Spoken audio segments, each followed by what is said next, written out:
मणिपुर भारत का एक ऐसा राज्य है जहाँ पर पहाड़ है, झरने हैं, खूबसूरत लोग हैं वहाँ पे, और इन सबसे बढ़कर हमारी मैरी कॉम है। लेकिन आजकल यहाँ के हालात कुछ ठीक नहीं है।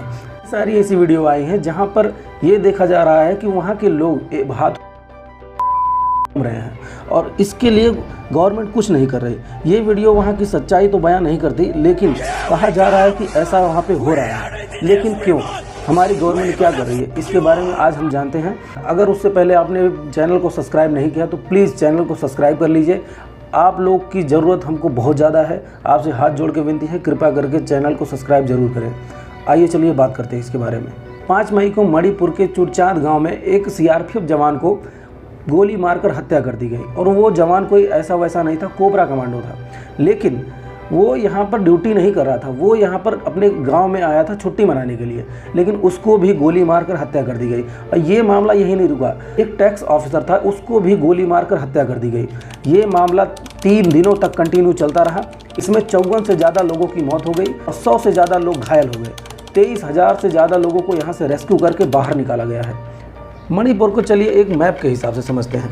मणिपुर को एक क्रिकेट मैदान की तरीके समझते हैं और उसका जो पिच का ग्राउंड है वो इम्फाल को मानते हैं, जो बीच में एकदम सेंटर में पड़ता है। मणिपुर के 100% में से 10% इम्फाल में आता है, बाकी 90% जो है वो जंगलों और पहाड़ियों में आता है। इन पहाड़ियों में जो रहते हैं वो आदिवासी हैं। वो आदिवासी ऐसे वैसे नहीं है, आदिवासी मान्यता प्राप्त आदिवासी हैं और ये अपने आप में संपन्न है।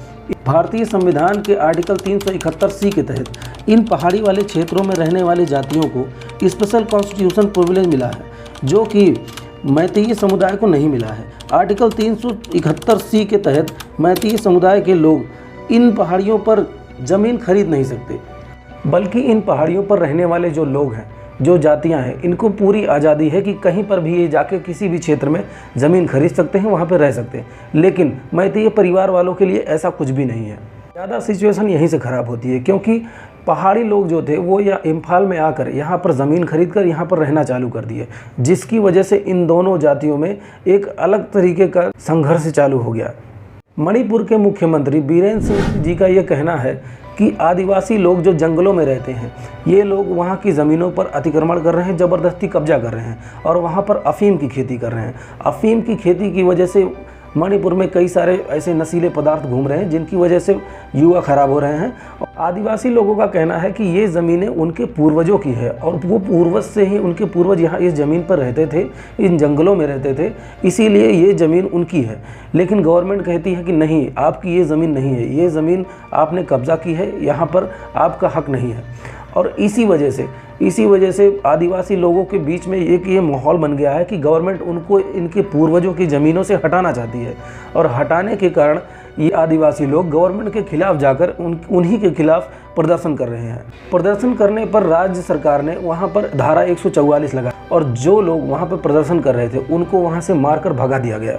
और नतीजा ये निकला कि कुकी समाज की जो बड़ी जातियाँ थी वो एक साथ संगठन में आ गई और वो गवर्नमेंट के खिलाफ ही जाकर प्रदर्शन करने लगी। और इस प्रदर्शन रैली में 5 लोगों को बहुत ज़्यादा चोट लगी। इसमें कुछ पुलिस वाले भी थे और इसमें कुछ प्रदर्शन करने वाले भी थे। दरअसल कुकी समुदाय के कई सारे संगठन हैं जिनके बारे में हर किसी को ये मालूम था, वहाँ के गवर्नमेंट को भी ये मालूम है कि ये संगठन यहाँ पर चलते हैं। और कुकी समुदाय की इन संगठनों का ये बस इतना ही कहना था कि इन पर कोई सैन्य कार्रवाई ना की जाए। और इसी विषय में हमारे पूर्व प्रधानमंत्री मनमोहन सिंह जी ने ये फैसला किया था कि इन पर कोई सैन्य कार्रवाई नहीं की जाएगी, और ये ऐसे ही अभी तक चलता आ रहा था। लेकिन इसी साल 10 मार्च को राज्य सरकार ने इन कुकी समाज के संगठनों के साथ हाथ मिलाने से इनकार कर दिया। इन्होंने साफ मना कर दिया कि हम आपके संगठन का कोई सपोर्ट नहीं कर सकते। और सबसे बड़ा कारण यही बना कि ये जो पहाड़ी क्षेत्र में रहने वाले लोग हैं, इनको बीजेपी से इतनी ज़्यादा नफरत होने लगी, क्योंकि इनका जो सुरक्षा था, इन पर सैन्य कार्रवाई नहीं होती थी। ये सब कब से चालू हो जाए इस पर कोई भरोसा नहीं है। मैतेई समाज के लोगों को कई दशकों से किसी जाति में मान्यता नहीं मिली है और इसीलिए मैतेई समाज के लोगों ने कोर्ट में कई बार ये अर्जी डाली कि उनको एसटी आदिवासी में दर्ज कर लिया जाए, लेकिन अभी तक इस पर कोई सुनवाई हो नहीं पाई थी। मणिपुर की इस याचिका को सुनवाई करते समय कोर्ट ने ये देखा कि 10 साल पुरानी जो जाति व्यवस्था थी उसके हिसाब से इन लोगों को कहाँ पर रखना चाहिए, किनके साथ रखना चाहिए। 10 साल पुरानी जाति व्यवस्था को एनालिसिस किया और उसमें इनको यही समझ में आया कि इनको एसटी समाज के साथ जोड़ देना चाहिए। और ये फैसला पूरी तरीके से हुआ नहीं था, उसके पहले ही आदिवासी लोगों को ये खबर लग गई कि ये मैतीय समाज के लोगों को इनको एसटी में कन्वर्ट किया जा रहा है और इसी पे वो भड़क गए। वहाँ पर धीरे धीरे तनाव का माहौल बढ़ने लगा, जिसकी वजह से 28 अप्रैल को फॉरेस्ट रेंज ऑफिस को आग के हवाले कर दिया गया। 3 मई को कुकी और नागा आदिवासियों ने एक मोर्चा निकाला, जिसमें उनका कहना यही था कि आने वाले टाइम में आज अगर आपने मैतीय समाज के लोगों को एसटी में दर्जा दे दिया तो आने वाले समय में हमारे परिवार को, हमारे परिवार के बच्चों को इनकी नौकरियां नहीं मिलेगी, क्योंकि मैतीय समाज के लोगों को आरक्षण मिलना चालू हो जाएगा। और आरक्षण की वजह से मैतीय समाज के लोग आने वाले समय में पहाड़ों पर जाके रहेंगे और हमारी ज़मीनों पर कब्जा करेंगे।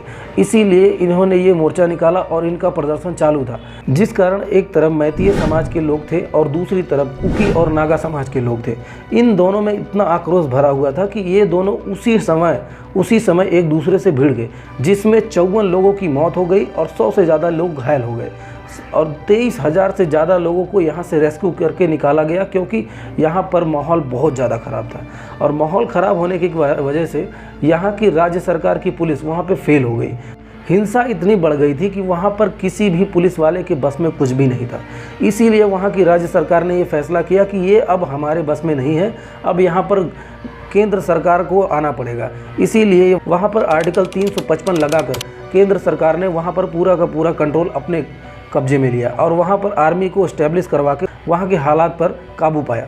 वहाँ की आर्मी को इतनी छूट दी गई है इस वक्त में कि अगर कोई व्यक्ति दंगा करते या फिर आगजनी करते पकड़ा गया तो वहाँ पर सीधा पकड़ना नहीं है, सीधा गोली मार देना है। शूट एट साइड का ऑर्डर मिला है वहाँ पर। इसीलिए वहाँ पे माहौल बहुत ज़्यादा गर्म है। धारा 144 चालू है और यहाँ पर ये ऐसी कहानियाँ हो रही हैं। अगर वीडियो अच्छी लगी हो तो कृपया करके चैनल को सब्सक्राइब करें और यहाँ तक वीडियो देखने के लिए बहुत बहुत शुक्रिया। और आपकी ज़रूरत मुझे बहुत ज़्यादा है, कृपया सब्सक्राइब करके ही जाना। Thank you.